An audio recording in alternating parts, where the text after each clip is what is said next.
Hello and welcome everybody back to another week of brews here on TCGplayer.com. I am Conley Woods. This week we are bringing you some hulked up action. As you see before you, this is a deck that I wrote about a similar version of this a couple weeks back. Now that Kaladesh is on Magic Online, I wanted to go ahead and sleeve this up and get some games in with it. So the basic premise here is a kind of mid-range mana cheat ramp-ish deck that is trying to enable all the Gear Hulks. Gear Hulks are in many ways similar to the Titan cycle in that they provide gigantic comes into play effects and then stick around to be formidable creatures afterwards. But unlike the Titan cycle, they are at different mana costs. So you can see here Cataclysmic Gear Hulk is 5 and these are at 6. They're all artifacts, which is important for another card in the deck, which we'll get to in a second. And they're comes into play effects are, I would say, overall a little more powerful, but then do not have the ability to rebuy. So you get a little bit more value off the initial comes into play outside of possibly Primeval Titan, which often won the game. But dealing 3 damage divided as you choose, or a couple of 2/2s, or tapping something, or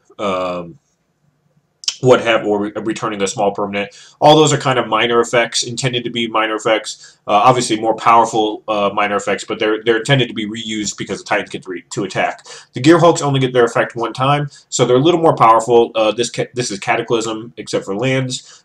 This kills a creature and you gain a bunch of life. And then this, you either draw 3 cards or deal a bunch of damage to your opponent. So they're all pretty useful and pretty big effects. So getting them into play is kind of the main goal. Obviously, the white one and the black one here, Cataclysmic and Noxious Gear Hulk, they have a little bit of setup required. This, you need a creature in play to get full value, and this, you kind of want your opponent to be overextended. But still, in either case, you really just want to get out one of these big guys as quickly as possible. They're giant, they fight pretty well in combat.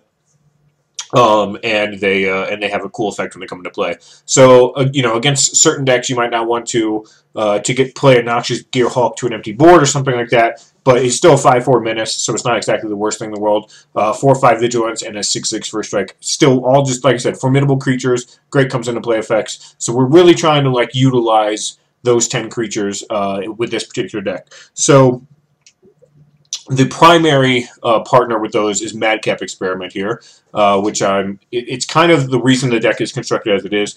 There are no other artifacts in the deck because of this card, and then there's also 10 Gear Hulks because of this card, whereas there might be a different count if I wasn't playing Madcap Experiment. But the goal here is basically you're falling behind against aggro, mid-range is starting to build up a board against you, control maybe just played their first Planeswalker or threat or something like that, catch somebody with their pants down, if you will, and Madcap Experiment on turn 4, playing a Gear Hulk, which is a full turn faster than people would expect the white Gear Hulk, and 2 turns faster than they would expect either other Gear Hulks. In exchange, you will take a little bit of damage, but the deck has a bunch of ways to gain life: Collective Brutality, Blessed Alliance, Noxious Gear Hulk, and Shambling Vent, the primary ways. So you typically will gain that life back, especially with Noxious Gear Hulk gaining it right back immediately. But the main thing here is just surprise people with turn 4 Gear Hulks. And then later on in the game, Madcap Experiment usually will get discarded to Collective Brutality or a Nahiri, but it can also just turn into another Gear Hulk if you need it to be. So that's kind of the main central engine of the deck, are the 10 Gear Hulks and the 4 Madcap Experiments. The rest of these cards are all sort of support, and we did make some special considerations because of the amount of life we lose to Madcap Experiment. So we are playing something like Blessed Alliance in the main deck, 2 of them, just to give us some extra life, deal with Copters when they attack on turn 2, etc. Collective Brutality is in here to protect our combos in our big threats by stripping our opponent's counter spells or whatever against control, killing small creatures against all of the aggro decks, and then gaining life again to help with Madcap Experiments. 2 copies of Painful Truth to help us refill a little bit and give us some card advantage. Because we are losing life to Madcap Experiment, we have to kind of pay attention to how many other ways we lose life. So 2 Painful Truths and 2 Anguished Unmakings is about as far as I'm willing to go there in terms of some life payment. So stuck with that. 2 Radiant Flames in the main deck to help us out against aggro. Cataclysmic Gear Hulk tends to be a pretty nice stopgap on turn 4 or turn 5 when you do play it, but occasionally you're going to need a Radiant Flames just to make sure you get to that point in the game. We have 2 more copies over here on the sideboard to just help us sweep up all the little creature decks and the vehicle decks and stuff like that. Currently, I'm trying 3 Fiery Temper. This is to combo with Collective Brutality and Nahiri to give us some free discard outlets. Also, it's a fast way to deal with creature lands, which this deck was struggling with for a while. Blessed Alliance has also helped there, but you know, kills basically every single creature land outside of the Wandering Fumarole, which can hit you for 1, of course. And I think it hits. Oh, it doesn't have to hit the hexproof one, obviously. But the Shambling Vent, Needle Spires, and there's one I'm missing. What am I missing? Black. I don't even know. I forget which one. Blue. I don't know. There's no reason to hang on it. But Anguish Making can't hit creature lands because they're lands. This only hits non-land permanents. So even though this helps us with Thopters, it doesn't help us with creature lands. This helps us with all kinds of other things like Planeswalkers and whatnot. So it's valuable to have. But Fiery Temper helps us deal with Smuggler's Copters, all the aggro decks, creature lands. We can hit Planeswalkers directly. People are playing like Dovin Bond and stuff now that Shouta won the Pro Tour with some number of, or I guess, I don't know if he had it or if Carlos Amau had only Dovin Bonds, but either way, it saw play in the finals. So some number of people were playing that, and then of course there's Lilianas and Chandras and stuff like that running around where Fiery Temper could take one of those out. 1 copy of Unlicensed Disintegration in the main deck. Again, 10 artifacts will let us turn us on some amount of the time, but the main thing here is another way to deal with creature lands and to deal with all the fatties like Torrential Gearhulks that come in later on in the game. And then not much else to talk about in the main deck except for 3 Nahiri. Great at everything, filtering. Her -8 is insane in this deck because all the Gearhulks have comes into play abilities that are awesome. So getting one of those, attacking, and then bouncing it and getting it back in your hand to use again is typically very good, especially for combustible and noxious Gearhulk. So all around great card in this deck.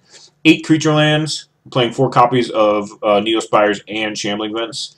A bunch of dual lands, 4 Evolving Wilds, 7 basics. And then a sideboard over here that I'm specifically have kind of skewed to help out against control a little bit because of how it did at the Pro Tour and what people have been playing in the queues. So I have some Hand Disruption, Transgress, and Pick the Brain. I have 4 different types of Planeswalkers all over the place here. Ob Nixilis, Sorin, Liliana, and the 6-drop Chandra. I might want to play the 4-drop Chandra in here, and I think in my second version I might squeeze her in. But 4 Planeswalkers to just do all kinds of different things against control, diversify your threats. 2 Fragmentize to help out against all the vehicle decks, as well as Dynavolt tower decks, Aether Marvel Works, stuff like that. 1 Gisela, 1 Kaladesh for some life gain and some mid-range creatures against aggro. 2 more Radiant Flames, as I mentioned before. 1 Ruinous Path, and that's about, and 1 Fumigate. So again, more anti-aggro strategy stuff just to kind of split us up and give us more tools as the game goes along. It gives us a bunch of different types of Planeswalkers so we can have them all in play at once if we need. Watch out for your Gearhulk. Of course, you don't want to sacrifice Planeswalkers. But yeah, that is the deck. We're going to go ahead and play with this Madcap experiment version. And then I will also be posting a version that has Cultivator Caravan instead. Because I think Madcap Experiment, while it's sweet and it does a lot of things, it also is a card you board out a lot of the time. And against some of the decks like Control, it's difficult to justify just playing it on turn 4. So I have been considering playing Cultivator Caravan, which, for those of you who don't know, it's a new vehicle.